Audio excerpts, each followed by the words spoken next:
بسم اللہ الرحمن الرحیم۔ آج ہمارا حج تربیتی پروگرام کا سبق نمبر 5 ہے۔ اس میں آپ کے سامنے حج کے سفر کے آداب بیان کیے جائیں گے کہ ہمارا یہ سفر کن آداب کے ساتھ ہونا چاہیے۔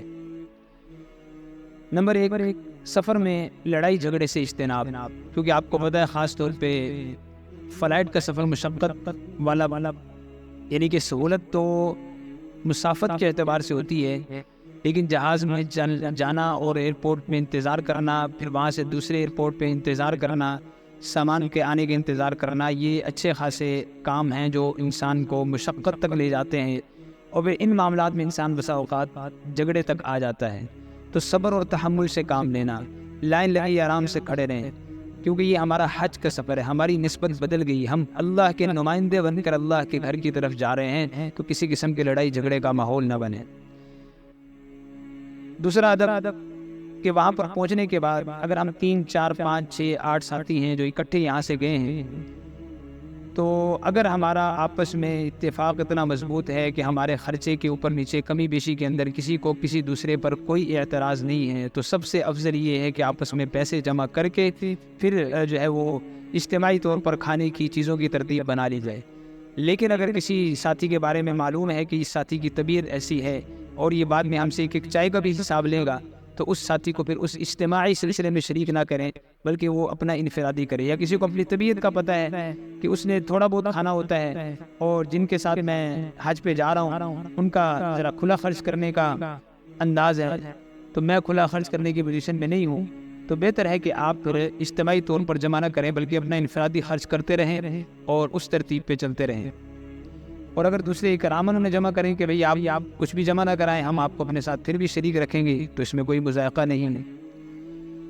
تیسرا ادب یہ ہے کہ حج کے لیے یہاں سے جانے کے لیے تو انسان جو ٹکٹ آپ کی ہو گئی اسی کے مطابق آپ کو جانا ہوگا۔ باقی مکے سے مدینہ یا مدینہ سے مکہ آنے کے لیے اگر کسی کے پاس اپنی سواری کی ترتیب ہو تو وہ کوشش کرے کہ پیر یا جمعرات کو سفر کرے۔ اور چوتھا ادب یہ ہے کہ سفر کے لیے جانے کے لیے صبح کا وقت سب سے مفید ہے۔ حضور پاک صلی اللہ علیہ وسلم اکثر صبح سفر کے لیے نکلتے تھے۔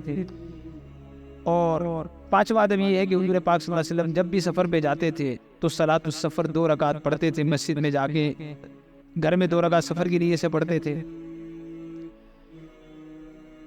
اور بلکہ ایک حدیث میں حضور پاک صلی اللہ علیہ وسلم نے فرمایا کہ جو شخص اپنے گھر والوں کے لیے ان 2 رکعتوں سے بہتر کوئی چیز نہیں چھوڑی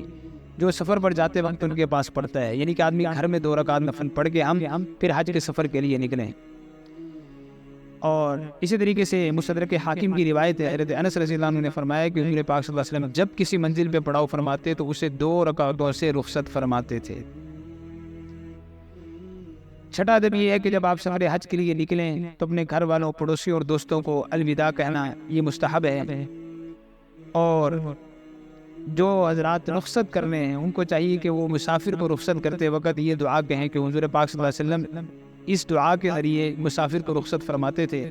استودعک اللہ دینک و امانتک و خواتیم عملک۔ ساتواں ادب یہ ہے کہ الوداع کرنے والوں کے لیے دعا کرنا اور ان سے دعا کی درخواست بھی کرنا۔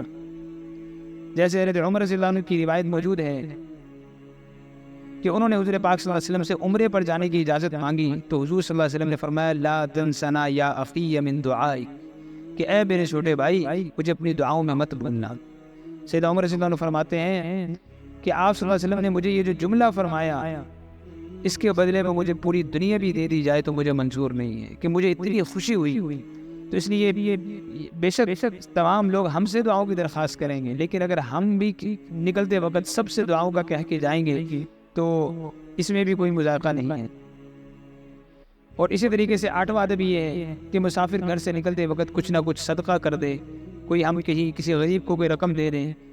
اور اڈے میں کہیں ایئرپورٹ پہ اسٹیشن پہ ہمیں کوئی مل جاتا ہے تو وہاں ہم اسے صدقے کی نیت سے کہ میں اس مبارک سفر پہ جا رہا ہوں، تو اللہ تعالیٰ اس مبارک سفر میں صدقے کی برکت سے تمام مسائل میرے لیے آسان فرمائے۔ اور 9واں ادب یہ ہے کہ اگر اپنی سواری ممکن سے سفر کرنا ممکن ہو تو رات کے وقت بھی سفر کر سکتے ہیں، جیسا کہ بعض روایات میں آتا ہے کہ رات کو سفر کرو اس لیے کہ زمین رات کے وقت مسافر کے لیے سمیٹ دی جاتی ہے۔ اور 10واں ادب یہ ہے کہ سفر میں جانے کے بعد کثرت سے ہم دعا کریں، ہر وقت دعاؤں میں رہیں، کیونکہ ایک حدیث میں آتا ہے، ترمذی شریف کی روایت ہے کہ 3 دعائیں مقبول ہیں جن کی قبولیت میں شک نہیں ہے۔ نمبر 1 مظلوم کی دعا، نمبر 2 مسافر کو دعا، نمبر 3 باپ کی اپنی اولاد کے لیے دعا۔ 11واں ادب یہ ہے کہ حتی الامکان ہم سفر کے اندر باوضو رہیں، با جماعت نماز کی پابندی کریں، اور 12واں ادب یہ ہے کہ ہم عبادت کے لیے ہر وقت فارغ رہیں، یعنی کہ وہاں مکہ میں، مدینہ میں، بازاروں میں ہمارے چکر نہ لگیں، بلکہ ہر وقت ہماری کوشش یہ ہو کہ اپنے کمرے میں آرام کے بقدر وقت گزارنے کے بعد باقی سارا وقت ہمارا، چاہے ہم نے بیٹھنا ہے، چاہے ہم نے تھوڑا سا سسکنا ہے، تھوڑا سا لیٹنا ہے، ٹیک لگا کے بیٹھنا ہے، لیکن سارا وقت ہمارا مسجد حرام اور مسجد نبوی کے اندر گزرے۔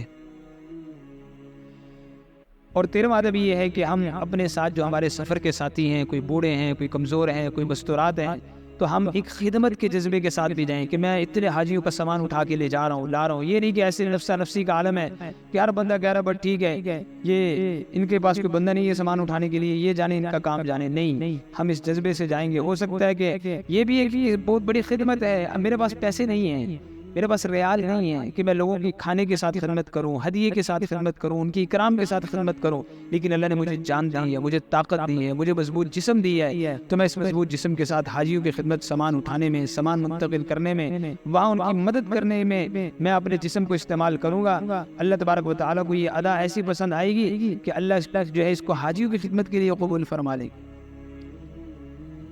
اور اسی طریقے سے 14واں ادب یہ ہے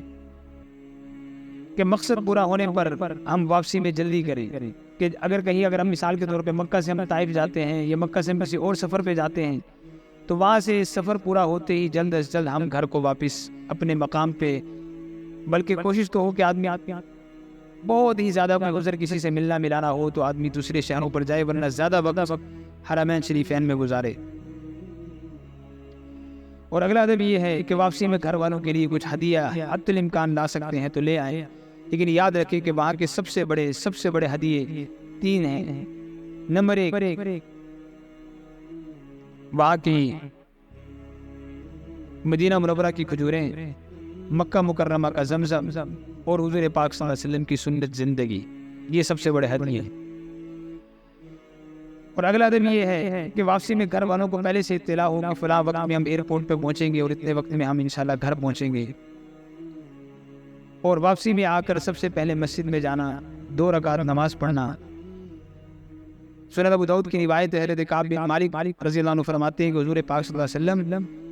سفر سے دن کے وقت ہی واپس تشریف لاتے تھے، اور آپ جب بھی سفر سے واپس آتے پہلے مسجد میں تشریف لے جاتے، 2 رکعت پڑھتے، پھر مسجد میں کچھ دیر بیٹھ جاتے، اور پھر آپ گھر تشریف لے جاتے۔ اور حج سے واپسی پر دعوت کرنا لوگوں کو، رشتہ داروں کو، یعنی کہ اگر اللہ نے وسعت دی ہے، کیونکہ سنن